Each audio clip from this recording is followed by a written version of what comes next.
I chose to run for the Toma School Board because I have two young children. I have a 5-year-old that just recently entered the 4K program, and I have a 2-year-old that will be obviously entering the district in a few years. I think that perspective as a parent helps me to make the decision. I'd like to be on the ground floor to help the kids in the community to grow up to be strong leaders, and that's about the extent of it. For a school board position, I've been meeting with some of the administration in the district. I had a chance to meet with Cindy Zardi, the administrator in the district. She had a lot of helpful information, kind of get to know exactly how things in the school system work. I've also met with the business manager, Greg Garter. We discussed the financial aspect of things, which obviously right now is a huge thing. So it was helpful to meet with him. I also met with the curriculum coordinator for the district to get an idea of how curriculum is developed and implemented and what's involved in that process. So from that perspective, I've gained some pretty good insight. Also meeting with voters in the district and people I've met and in conversations, just kind of gaining what their interests are, what their concerns are, those types of things. As I said before, I do have two young children. So as far as other people in the district that have children also, I can identify what their concerns and their fears and the things that they want to see in the community and their schools for their own children. So with that shared perspective, I think we can get things figured out together. As far as homeschooling parents, I think that I would be a good representative for them because I understand some of the reasons that parents may choose to homeschool their children, whether it's social conditions in the school or whether it's curriculum conditions or even trying to get out of the cookie cutter mold of public schools. One of my biggest interests in running for school board is to try to get a leadership curriculum implemented. And it seems like traditionally the leadership curriculum and those types of things are typically geared more towards homeschooling families and that type of thing, where you understand the importance of things like math and science, but you also realize that along with that, things like social studies and history and literature and those types of things are also important in helping our children develop a worldview that will help them be leaders in our communities and state and the nation eventually.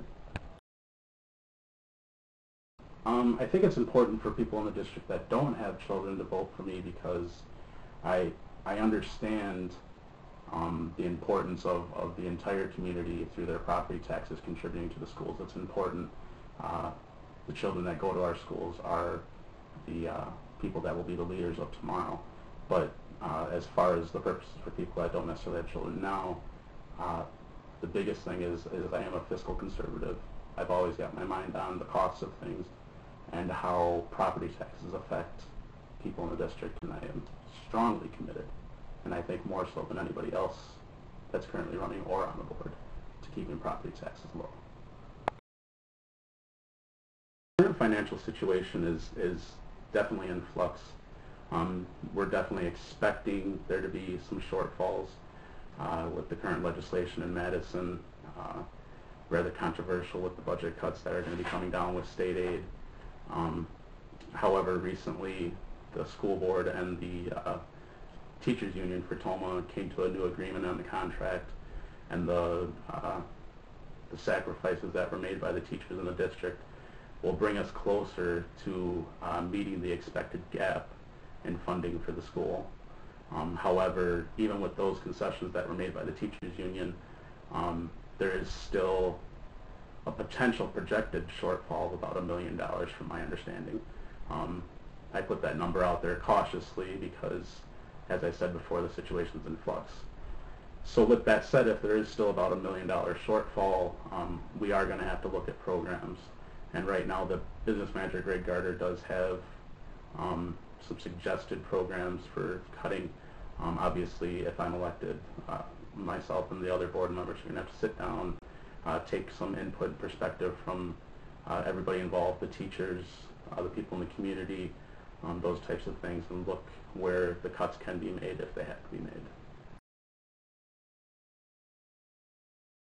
support the narrowing of collective bargaining privileges because part of it is ideological. My perspective is that people speak for themselves. I'm also concerned about the inherent either-or process of collective bargaining where it seems it puts two people across the table from each other and it automatically makes it an us versus them issue.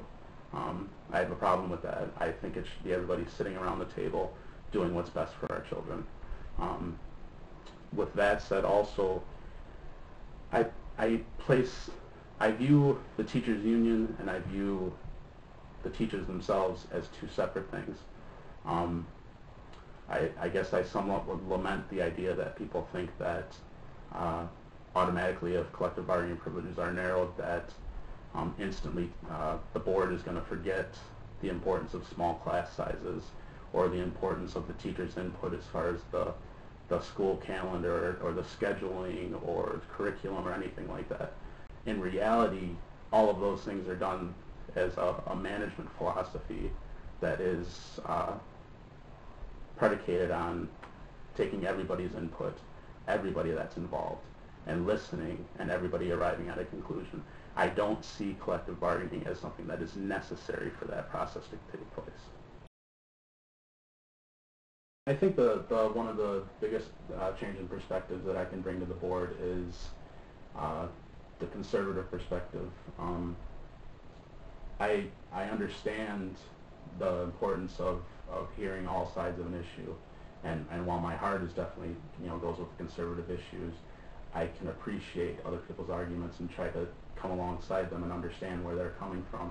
And I think the more the board members are able to do that, the better chance we have of finding solutions to the problems that are going to satisfy everybody.